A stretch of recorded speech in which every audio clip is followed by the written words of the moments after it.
Loyalty before love part 19। इधर club के अंदर अरिजीत बाकी सभी लोगों के साथ डांस कर रहा था। अरिजीत डांस करता करते रिसेप्शन पर जाकर रिसेप्शन पर कई जगह पर वॉइस रिकॉर्डर और कैमरा लगा देता है और वह क्लब में रखे और कई बड़े बड़े फ्लावर पॉट के अंदर वॉइस रिकॉर्डर और बाहर कैमरा लगा देता है। वह डांस करता करता पूरे क्लब के अंदर सारे वॉइस रिकॉर्डर कैमरा लगा देता है। इधर होटल में वंश के सामने 5 लैपटॉप रखे हुए हैं, जिनमें से 4 पर तो जेमी क्लब की रिकॉर्डिंग चल रही थी और एक पर वॉइस रिकॉर्डर की वॉइस रिकॉर्ड हो रही थी।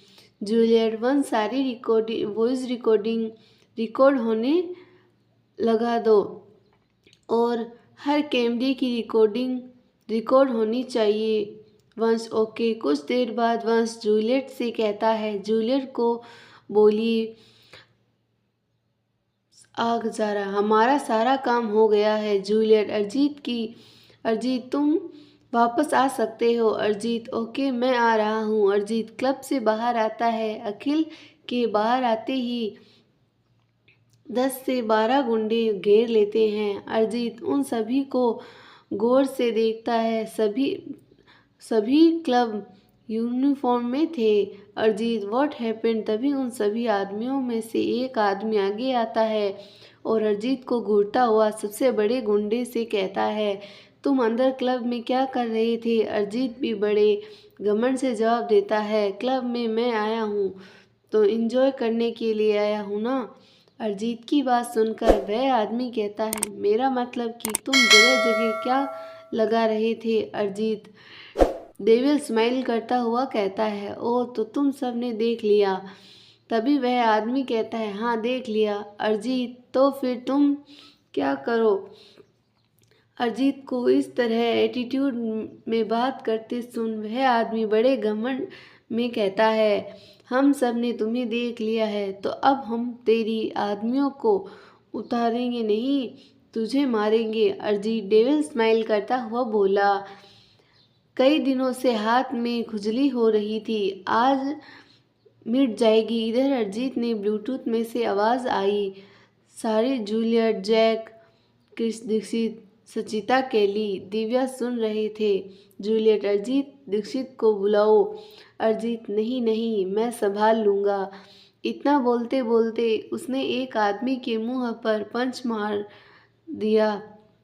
वह आदमी कुछ समझता है उससे पहले उसने उसके पेट में जोरदार लात मारी और वह आदमी वहीं पर गिर गया। अरिजीत को इस तरह लड़ता देख तीनों आदमी एक साथ उसके ऊपर हमला किया। अरिजीत ने उन सभी के पेट पर जोरदार पंच मारे और लड़ते लड़ते उसने अपने जूते से एक दो छोटे छोटे चाकू निकाल लिए और अपने दोनों हाथों में 2 आदमियों की गर्दन चाकू से काट दी और वह 2 आदमी वहीं गिर गए।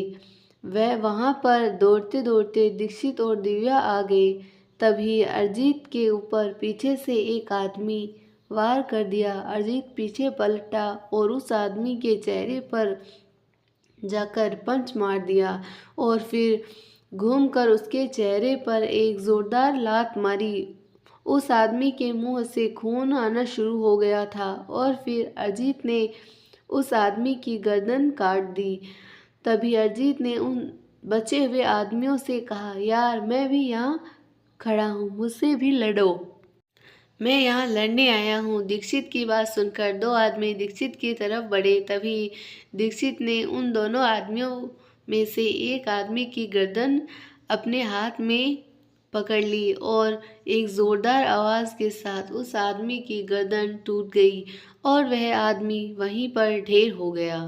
तभी वह दूसरा आदमी दीक्षित से ना लड़के दिव्या की तरफ बढ़ता है। दिव्या ने उसके चेहरे पर जोरदार चांटा मारा और फिर बड़े ही प्यार से उसकी तरफ देखते हुए बोली, मुझसे नहीं लड़ रही ना, तो तुम मुझसे क्यों लड़ रहे हो। मैं यहाँ साइड में आराम से खड़ी हूँ तो तुम मुझे छेड़ो मत, समझे। तभी दिव्या के इंडियन डायलॉग मारते हुए कहा, तुम्हारे घर में माँ बहन नहीं है क्या, पागल कहीं के।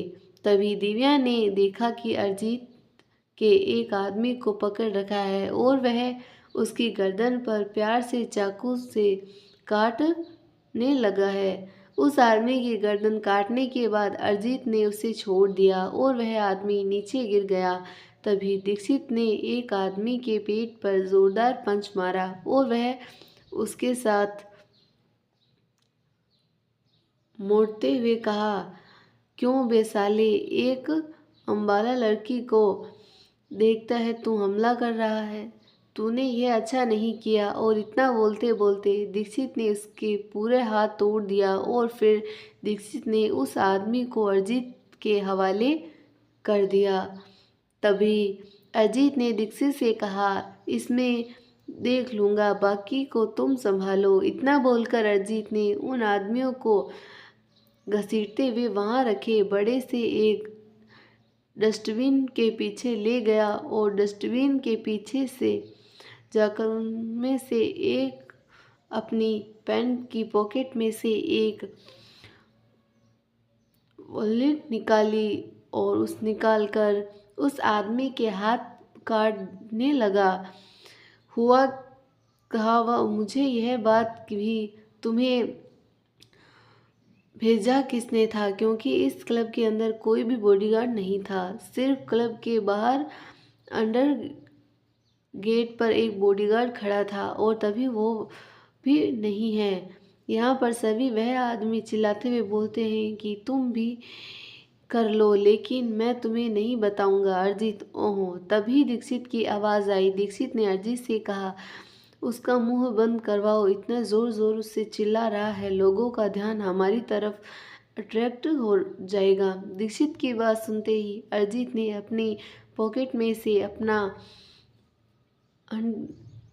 हैंड कैच निकाला और उस आदमी के मुंह में घुसा दिया और फिर उसने उस आदमी की उंगलियां काटनी शुरू की। जैसे जैसे वह उसकी उंगलियां काटता रहता था, उस आदमी का खून बहता जा रहा था, लेकिन अरिजीत रुकने का नाम नहीं ले रहा था। अरिजीत ने उन आदमियों के दोनों सारी उंगलियां काट दी और फिर अरिजीत ने उसके लेफ्ट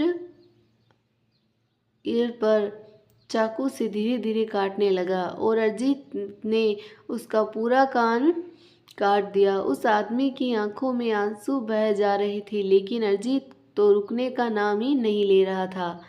देखते ही देखते अरिजीत ने उसके दोनों कान काट दिए और फिर अरिजीत उसके हाथों की खाल उतारने शुरू करता है। अरिजीत ने के और उस आदमी के चारों तरफ खून ही खून हो रहा था। उस आदमी का खून बस बहे जा रहा था। अरिजीत ने उसके एक हाथ की ऑलमोस्ट सारी खाल उतार दी थी और वह आदमी दर्द से के मारे अपने हाथ और पैर पटक रहा था। तभी अरिजीत के पीछे दीक्षित जाकर खड़ा हुआ।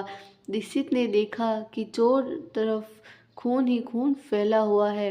उस आदमी की आंखों में आंसू निकल रहे हैं और वह आदमी डर के मारे अपने हाथ और पैर पटक रहा है और वह अरिजीत के उसकी 10 उंगलियां काटकर साइड में रख रखी है। उंगलियों के पास उस आदमी के दोनों कान भी रखे हैं और एक साइड में अरिजीत उन आदमियों के हाथों की खाल निकाल निकाल कर रख रहा है।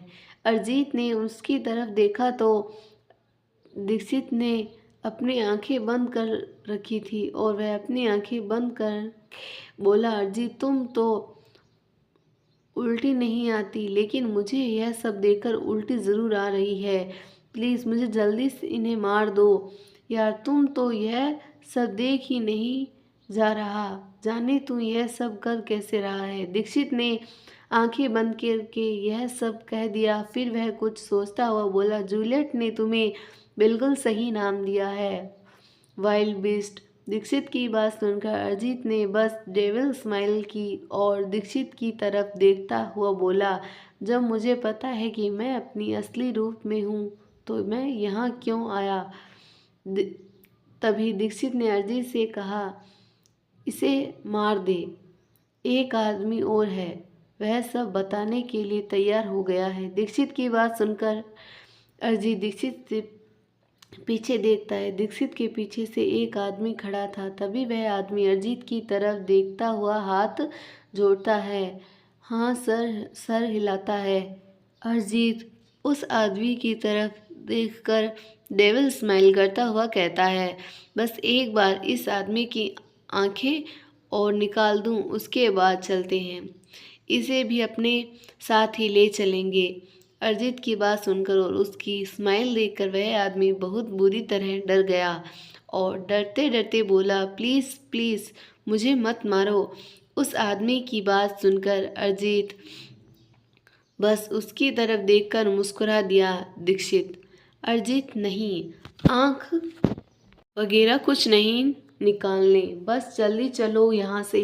तभी ब्लूटूथ में से आवाज़ आई, दीक्षित, अरिजीत सही कर रहा है, पुलिस पहुँच जाएगी यहाँ पर, जल्दी करो और उस आदमी को टोनी उस बंगले में लेकर जाने आना जो टोनी ने हम सबको दिया था। जूलियट की बात सुनकर अरिजीत ने उस आदमी की गर्दन काट दी और फिर दीक्षित से बोला, जल्दी से रुमाल दे। दीक्षित ने अरिजीत को अपना रुमाल दिया और अरिजीत ने अपने हाथ पोंछ और उस रुमाल को अपनी जेब में डाल दिया। वह आदमी अरिजीत की तरफ देखते हुए बोला, कहाँ जाना है मुझे? बोलो, मैं आपके साथ चलूँगा, बस मुझे कुछ मत करना, मैं आपको सब कुछ सच सच बता दूंगा। इतना बोलकर वह आदमी अरिजीत के सामने हाथ जोड़कर खड़ा हो गया और फिर अरिजीत और दीक्षित उस आदमी को लेकर दिव्या के साथ टोनी के दिए हुए बंगले पर पहुँचे। जैक, जूलियट, क्रिस, सचिता, केली, वंश पहले से ही बंगले पर पहुँच चुके थे। उन सभी ने उस आदमी को देखा जो दीक्षित, अरिजीत और दिव्या के साथ आया था। वह आदमी डर के मारे कांप रहा था और वह अरिजीत से दूर होने की कोशिश कर रहा था। जैक उस आदमी को देखकर बोला, देखो अरिजीत, तुम्हें कुछ भी नहीं करेगा, लेकिन उसके लिए तुम हम सबको सब कुछ सच सच बताना होगा। तो एक काम करो, यहाँ बैठो और सब कुछ सच सच जल्दी जल्दी बता दो। जैक ने सोफे की तरफ इशारा करते हुए उस आदमी से कहा। वह आदमी चुपचाप सोफे पर बैठ गया। तभी अरिजीत उस आदमी के पास सोफे पर बैठते हुए उसके कंधे पर हाथ रखता हुआ बोला, अगर तुमने सब कुछ सच सच बता दिया तो मैं तुम्हें कुछ नहीं करूँगा। यह मैं तुमसे वादा करता हूँ, मैं तुमसे कुछ भी नहीं करूँगा। जूलियट, तो जल्दी जल्दी सब कुछ सच सच बताना शुरू करो। क्रिश, यार तुम अखिल का आदमी है ना, मैं तुम्हें पहचान लिया। जूलियट, अखिल का आदमी? क्या कहना चाहता हो तुम क्रिश? तभी वह आदमी बोला, हाँ मैं अखिल का आदमी हूँ। अखिल ने हमें हमारे लिए पीछे लगाया था। क्रिस, केली, क्रिस जी ने पीछे लगाया था, तो फिर तुमने अरिजीत को मारने की कोशिश क्यों की? वह आदमी डरता डरता अरिजीत की तरफ देखता हुआ बोला, सॉरी सॉरी। तभी अरिजीत उस आदमी की तरफ देखकर घूरते हुए बोला, वहाँ खड़े जो भी बंदा मुझसे जो भी सवाल पूछा सिर्फ उसका जवाब दो। जवाब फालतू मत बोलो मुझसे, क्योंकि मेरा तो उस आदमी की आंख निकालने का भी मन कर रहा था, बट दीक्षित ने मुझे वह करने नहीं दिया, तो मैं तुम्हारी आंखें निकाल लूँगा, मुझ समझे तुम? दीक्षित की बात सुनकर वह आदमी चुप हो गया और डरता डरता अरिजीत के पास से खड़ा होने लगा। तभी अरिजीत ने उसे पकड़ के कहा, चुपचाप बैठे रहो ना यार, मेरा दिमाग खराब मत करो, समझे ना? चुपचाप यहीं पर बैठो और तुमने जो भी सवाल किया जाए उसका जवाब दो। वह आदमी अरिजीत की तरफ देखता हुआ बोला, ठीक है, जो पूछोगे बस उसी का जवाब दूंगा। जूलियट, हाँ तो बताओ, तुम क्रिस के पीछे अखिल ने क्यों भेजा? वो आदमी अखिल के ने हमें सभी को अपने पास बुलाया और बोला कि क्रिस का पीछा करना है। मुझे इस पर शक है। हम लोग क्रिश और जेम्स का पीछा कर रहे थे। जब हम लोगों को पता चला कि तुम लोगों के साथ कुछ लोग और भी हैं, इसीलिए हम तुम सभी लोगों का पीछा करने लगे। फिर जब हमने देखा कि यह सर टोनी के क्लब में कैमरा और वॉइस रिकॉर्डर लगा रहे थे, तो अखिल ने हमें कहा कि उन सभी को मार दो। इसीलिए हम पहले इन सर को मारते। उस आदमी ने यह सब अरिजीत को देखते कह दिया। जैक: अच्छा, फिर आगे टोनी और क्या करने वाले हैं? वह आदमी अपने हाथ जोड़कर डरते डरते बोला, सर, अखिल ने हमें कहा कि टोनी की गर्लफ्रेंड यानी कि जूलियट के खिलाफ और क्रिश और जेम्स यानी कि आपके खिलाफ सारे सबूत इकट्ठा कर ले और बाकी इन 5 लोगों को मार दे। क्रिस: अच्छा, तो तुम लोगों सबूत इकट्ठा कर लिए? वह आदमी क्रिस की तरफ देखता हुआ बोला, हाँ, हमने सारे सबूत इकट्ठा कर लिए और अखिल ने हमें कहा कि हम लोग कल सुबह आ रहे हैं। कल सुबह मुझे वह सारे सबूत चाहिए। मुझे टोनी को दिखाना है। टोनी को मैंने बहुत सारी बार बताने की कोशिश की, उसकी गर्लफ्रेंड जूलियट, जेम्स, क्रिस यह हमसे गद्दारी कर रहे हैं, पर टोनी ने उसकी बात पर विश्वास नहीं किया। इसीलिए अखिल चाहता था कि तुम तीनों के खिलाफ ठोस सबूत हो। सचिता: वह सबूत कहाँ है? वह आदमी सचिता की तरफ देखता हुआ बोला, मैडम, वह सबूत हमने छुपा रखे हैं। जूलियट: हमें वह सबूत चाहिए। बताओ वह सबूत कहाँ है? वह आदमी अरिजीत की तरफ देखता हुआ बोला, मैं बताता हूँ वह सबूत कहाँ है। अरिजीत ने उस आदमी को देखकर स्माइल कर दी। उस आदमी ने बोलना शुरू किया, टोनी के होटल में रूम नंबर 101 में। वह होटल रूम अखिल का है और वह बात टोनी भी नहीं जानता। अखिल ने हमें रूम नंबर 101 की चाबी दी थी। अखिल ने हमें कहा था कि हम सारे सबूत इकट्ठा करके रूम नंबर 101 में रख देना। जैक, तो तुम लोगों ने सबूत रख दिए रूम नंबर 101 में? वो आदमी: हाँ, हमने सबूत रूम नंबर 1 में रख दिए और हम तुम सभी को मारने आए थे। जूलियट: मैम, जैक सर और क्रिस सर को छोड़कर। अगर आपको हमारी स्टोरी पसंद आई तो स्टोरी को लाइक, शेयर, चैनल को सब्सक्राइब करना ना भूलें और कमेंट ज़रूर करें। धन्यवाद।